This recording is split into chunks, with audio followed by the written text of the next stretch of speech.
On continue donc dans cet apprentissage du visuel basique, et dans la vidéo précédente on avait déjà vu comment afficher un texte à l'écran. Donc là en l'occurrence on avait créé une boîte de dialogue et on avait vu comment créer des variables. Donc nous allons créer notre première variable dans Visual Basic. Alors on a vu que pour créer une variable il fallait utiliser le mot-clé dim, ensuite donner un nom à notre variable. Donc on va créer un chiffre, donc un numéro, par exemple numéro 1, ce sera le nom de notre variable, qui sera du type donc as, par exemple integer, et qui sera égal à 10. On va déclarer une constante, donc là vous voyez je marque CO, et on me propose constante, donc je clique dessus, et ça m'écrit constante, et on marque constante 1, as integer égale 3. Donc maintenant que nous avons déclaré des variables, nous allons voir comment nous allons pouvoir les utiliser dans la message box. Donc on va supprimer tous les paramètres que nous avions mis entre les parenthèses de message box, et on va voir comment par exemple afficher la valeur de numéro 1. Donc c'est très simple, entre les parenthèses je marque numéro 1. Donc vous voyez je n'ai même pas mis les guillemets, parce que si je mets les guillemets ici et que je compile l'application, numéro 1 va s'afficher ici. Mais nous ce qu'on veut afficher c'est la valeur de numéro 1 et ce n'est pas le texte numéro 1. Donc les guillemets c'est seulement pour les chaînes de caractères. Là si on marque juste numéro 1, et bien numéro 1 est égal à 10, donc tac tac, 10 s'affiche bien dans notre console ici, dans notre fenêtre. Alors pareil pour constante 1, si je marque constante 1 et que je compile l'application, on a bien 3 qui s'affiche ici dans une boîte de dialogue. Donc voilà comment afficher des valeurs dans une boîte de dialogue. Maintenant, ce que nous allons faire, c'est quelque chose d'un peu plus complexe. On va déjà supprimer notre constante et supprimer les paramètres qu'il y a entre notre message box.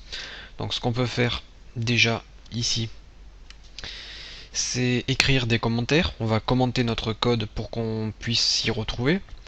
Alors pour commenter un code en Visual Basic, on fait une parenthèse, une apostrophe pardon, que vous pouvez retrouver sur la touche 4, et un commentaire donc c'est quelque chose qui ne s'exécute pas.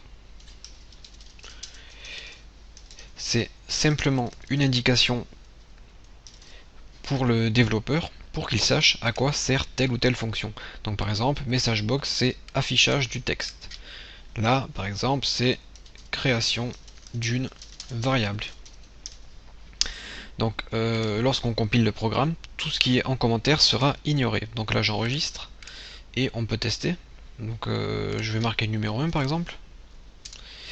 Je teste, à chaque fois j'ai la parenthèse qui vient à la ligne, voilà. Donc je lance l'application, on a bien mon programme qui se lance et les commentaires ont été complètement ignorés. Donc ce que nous allons faire maintenant, c'est supprimer le égal 10 ici. Donc numéro 1 n'a aucune valeur. Et ce que nous allons faire, c'est voir comment donner une valeur à numéro 1, mais grâce aux touches du clavier. C'est-à-dire que nous allons demander à l'utilisateur du programme d'entrer un nombre, et ce nombre entré au clavier sera stocké dans numéro 1. Donc c'est très important de pouvoir récupérer des informations données par l'utilisateur, donc de pouvoir lui donner la possibilité d'entrer des informations au clavier. Et pour donner une valeur à numéro 1, nous allons marquer numéro 1 égale tac tac tac. Donc là on aurait pu marquer 10 ici, ça aurait donné la valeur 10 à numéro 1, mais nous ce qu'on veut c'est que ce soit l'utilisateur qui choisisse la valeur de numéro 1. Pour cela on va utiliser une input box. Tac tac, donc input box c'est pareil que message box, sauf que message box ça affiche du texte et input box ça récupère du texte ou ça récupère des valeurs. Donc dans input box on va dire entrer un nombre. Donc numéro 1 sera égal à le nombre entré par l'utilisateur. Et ensuite, on va afficher ce numéro 1. Donc là, je compile l'application et je le lance. Alors là, j'ai une boîte de dialogue qui s'affiche. Ça, c'est une boîte de dialogue input box. Elle a deux fonctions. Elle permet d'afficher un nombre, donc ici, d'afficher un texte.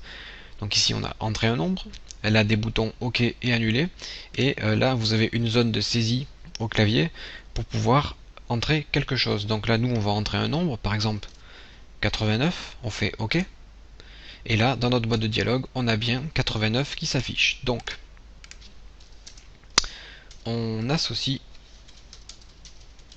une valeur entrée au clavier à notre variable. J'enregistre. Alors, je vais résumer le programme.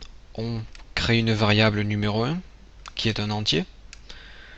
Numéro 1, on lui donne la valeur choisie par l'utilisateur grâce à la fonction inputBox qui permet de récupérer des informations saisies au clavier.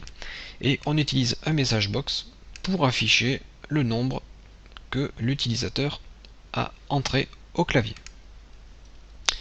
Donc ce qu'on peut faire comme expérience ici, pour vous montrer qu'une variable peut changer de valeur, c'est qu'on va dire numéro 1 est égal à 15. Donc là, numéro 1 est égal à 15 au début du programme. Ce que je fais, c'est que je copie la message box qui va afficher le numéro 1. Ensuite, on va modifier la valeur de numéro 1 et on va réafficher la valeur de numéro 1. Donc, je lance le programme. Là, numéro 1 est égal à 15. On dit OK. On entre une valeur pour numéro 1. Par exemple, 24. On fait OK. Et là, on a 24 qui s'affiche. Donc, la valeur de numéro 1 a bien été changée au cours du programme. Donc voilà rapidement la fonction qui est utilisée pour pouvoir récupérer des informations saisies au clavier. Donc cette fonction est inputBox. On l'utilisera assez souvent parce qu'elle est vraiment extrêmement utile. Elle nous permettra de pouvoir communiquer avec l'utilisateur et pouvoir échanger des informations, ce qui est très très utile lorsqu'on crée des programmes. Donc tout ça on le pratiquera dans nos prochaines vidéos.